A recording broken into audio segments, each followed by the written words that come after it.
Hello বন্ধুরা, welcome to my channel. আমি রনিতা। বন্ধুরা, আজকে 25শে বৈশাখ বিশ্বকবি রবীন্দ্রনাথ ঠাকুরের জন্মতিথি। সেটা আমরা প্রত্যেকেই জানি। আজকে আমি বিশ্বকবি রবীন্দ্রনাথ ঠাকুরের জীবনী তোমাদের সঙ্গে শেয়ার করব। ভিডিও শুরু করার আগে আমি তোমাদের প্রত্যেকের কাছেই রিকোয়েস্ট করব, প্লিজ তোমরা ভিডিওটা একটু ধৈর্য সহকারে শোনো। আশা করি তোমাদের প্রত্যেকেরই ভালো লাগবে। আর তোমরা যারা আমার চ্যানেলে প্রথম এসছো, তোমরাও আমার ভিডিও দেখো, লাইক, শেয়ার আর অনেক বেশি বেশি করে কমেন্ট করো, আর আমার চ্যানেলকে সাবস্ক্রাইব করো। তো চলো দেরি না করে ভিডিও শুরু করে ফেলি। বিশ্বকবি রবীন্দ্রনাথ ঠাকুর ছিলেন একাধারে বাঙালি কবি, ঔপন্যাসিক, বিশিষ্ট সঙ্গীত শিল্পী, নাট্যকার, চিত্রকার, ছোট গল্পকার, প্রাবন্ধিক, অভিনেতা, কণ্ঠশিল্পী ও দার্শনিক।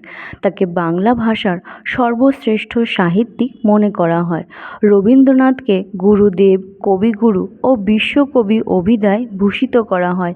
রবীন্দ্রনাথের 52টি কাব্যগ্রন্থ, 38টি নাটক, 14টি উপন্যাস ও 36টি প্রবন্ধ ও অন্যান্য গদ্য সংকলন তার জীবদ্দশায় বা মৃত্যুর অব্যবহিত পরে প্রকাশিত হয়। তার সর্বমোট 95টি ছোট গল্প ও 1915টি গান যথাক্রমে গল্পগুচ্ছ ও গীতবিতান সংকলনের অন্তর্ভুক্ত হয়েছে। রবীন্দ্রনাথের যাবতীয় প্রকাশিত ও গ্রন্থাকারে অপ্রকাশিত রচনা 32 খণ্ডে রবীন্দ্র রচনাবলী নামে প্রকাশিত হয়েছে। রবীন্দ্রনাথের যাবতীয় পত্র সাহিত্য 19 খণ্ডে, চিঠিপত্র ও 4টি পৃথক গ্রন্থে প্রকাশিত। এছাড়া তিনি প্রায় 2000 ছবি এঁকেছিলেন। রবীন্দ্রনাথের রচনা বিশ্বের বিভিন্ন ভাষায় অনূদিত হয়েছে। 1913 সালে গীতাঞ্জলি কাব্যগ্রন্থের ইংরাজি অনুবাদের জন্য তিনি প্রথম অ-ইউরোপীয় এবং প্রথম এশীয় হিসাবে সাহিত্যে নোবেল পুরস্কারের বিজয়ী হন। বিশ্বকবি রবীন্দ্রনাথ ঠাকুর জন্মগ্রহণ করেছিলেন 7ই মে 1961 সালের জোড়াসাঁকো ঠাকুরবাড়ি, কলকাতা, ব্রিটিশ ভারতে। তার মৃত্যু হয় 7ই আগস্ট 1941 সালে জোড়াসাঁকো ঠাকুরবাড়িতে। তখন তার বয়স হয়েছিল 80 বছর। তার ছদ্মনাম ছিল ভানুসিংহ ঠাকুর। পেশায় তিনি কবি, ঔপন্যাসিক, নাট্যকার, প্রাবন্ধিক, দার্শনিক, সঙ্গীতজ্ঞ, চিত্রশিল্পী ও গল্পকার ছিলেন। তার উল্লেখযোগ্য কতগুলি রচনাবলী হল গীতাঞ্জলি, রবীন্দ্র রচনাবলী, গোড়া, আমার সোনার বাংলা, জনগণ মন, ঘরে বাইরে। তার উল্লেখযোগ্য পুরস্কার হল সাহিত্যে নোবেল পুরস্কার।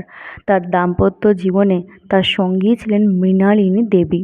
রবীন্দ্রনাথ ঠাকুর কলকাতার এক ধনাঢ্য ও সংস্কৃতিবান পিরালি ব্রাহ্মণ পরিবারে জন্মগ্রহণ করেন।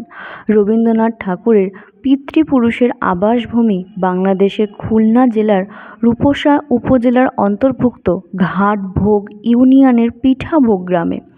বাল্যকালে প্রথাগত বিদ্যালয় শিক্ষা তিনি গ্রহণ করেননি। গৃহশিক্ষক রেখে বাড়িতেই তার শিক্ষার ব্যবস্থা করা হয়েছিল। 8 বছর বয়সে তিনি কবিতা লেখা শুরু করেন। 1864 সালে তত্ত্ববোধিনী পত্রিকার অভিলাষ কবিতাটি প্রকাশিত হয়। এটিই ছিল তার প্রথম প্রকাশিত রচনা। 1878 সালে মাত্র 17 বছর বয়সে রবীন্দ্রনাথ প্রথমবার ইংল্যান্ড যান। 1883 সালে মৃণালিনী দেবীর সঙ্গে তার বিবাহ হয়। 1890 সাল থেকে রবীন্দ্রনাথ পূর্ববঙ্গের শিয়ালদহের জমিদারি এস্টেটে বসবাস শুরু করেন। 1901 সালে তিনি পশ্চিমবঙ্গের শান্তিনিকেতনে ব্রহ্মচর্যাশ্রম প্রতিষ্ঠা করেন এবং সেখানেই পাকাপাকিভাবে বসবাস শুরু করেন। 1902 সালে তার পত্নী বিয়োগ হয়। 1905 সালে তিনি বঙ্গভঙ্গ বিরোধী আন্দোলনে জড়িয়ে পড়েন।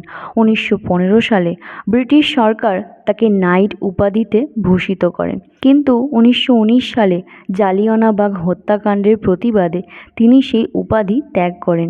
1921 সালে গ্রামের উন্নয়নের জন্য তিনি শ্রীনিকেতন নামে একটি সংস্থা প্রতিষ্ঠা করেন। 1923 সালে আনুষ্ঠানিকভাবে বিশ্বভারতী প্রতিষ্ঠা হয়। দীর্ঘ জীবনে তিনি বহুবার বিদেশ ভ্রমণ করেন ও বিশ্বে বিশ্ব ভ্রাতৃত্বের বাণী প্রচার করেন। 1941 সালে দীর্ঘ রোগভোগের পর কলকাতার পৈতৃক বাসভবনেই তার মৃত্যু হয়। রবীন্দ্রনাথের কাব্য সাহিত্যের বৈশিষ্ট্য ভাব গভীরতা, গীতিধর্মিতা, চিত্ররূপময়তা, আধ্যাত্ম চেতনা, ঐতিহ্যপ্রীতি, প্রকৃতি প্রেম, মানব প্রেম, স্বদেশ প্রেম, বিশ্বপ্রেম, রোম্যান্টিক সৌন্দর্য চেতনা, ভাব, ভাষা, ছন্দ ও আঙ্গিকের বৈচিত্র্য, বাস্তব চেতনা ও প্রগতি চেতনা। রবীন্দ্রনাথের গদ্য ভাষাও কাব্যিক, ভারতের ধ্রুপদী ও লৌকিক সংস্কৃতি এবং পাশ্চাত্য বিজ্ঞান চেতনা ও শিল্প দর্শন তার রচনায় গভীর প্রভাব বিস্তার করেছিল। কথা সাহিত্য ও প্রবন্ধের মাধ্যমে তিনি সমাজ, রাজনীতি ও রাষ্ট্রনীতি সম্পর্কে নিজ মতামত প্রকাশ করেছিলেন। সমাজ কল্যাণের উপায় হিসাবে তিনি গ্রামের উন্নয়নে ও গ্রামের দরিদ্র মানুষকে শিক্ষিত করে তোলার পক্ষে মত প্রকাশ করেন। এর পাশাপাশি সামাজিক ভেদাভেদ, অস্পৃশ্যতা, ধর্মীয় গোঁড়ামি ও ধর্মের অন্ধতার বিরুদ্ধে তিনি তীব্র প্রতিবাদ জানিয়েছিলেন। রবীন্দ্রনাথের দর্শন চেতনায় ঈশ্বরের মূল হিসাবে মানব সংসারকেই নির্দিষ্ট করা হয়েছে। রবীন্দ্রনাথ দেব বিগ্রহের পরিবর্তে কর্মী অর্থাৎ মানুষ ঈশ্বরের পূজার কথা বলেছিলেন। সঙ্গীত ও নৃত্যকে তিনি শিক্ষার অপরিহার্য অঙ্গ মনে করতেন। রবীন্দ্রনাথের গান তার অন্যতম শ্রেষ্ঠ কীর্তি।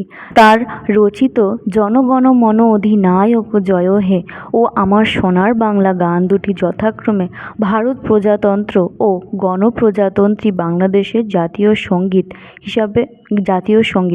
মনে করা হয়। শ্রীলঙ্কার জাতীয় সঙ্গীত শ্রীলঙ্কা মাতা রবীন্দ্রনাথ ঠাকুরের দ্বারা অনুপ্রাণিত ও উৎসাহিত হয়ে লেখা হয়েছে। আজকের ভিডিওটা এই পর্যন্তই। তোমাদের আজকের ভিডিওটা কেমন লাগলো আমাকে অবশ্যই জানাবে। আর আমার ভিডিও তোমাদের ভালো লেগে থাকলে তাহলে আমার চ্যানেল অবশ্যই সাবস্ক্রাইব করবে, লাইক করবে, শেয়ার করবে, আর অনেক বেশি বেশি করে কমেন্ট করবে। আজকে এই পর্যন্তই, দেখা হচ্ছে নেক্সট ভিডিওতে।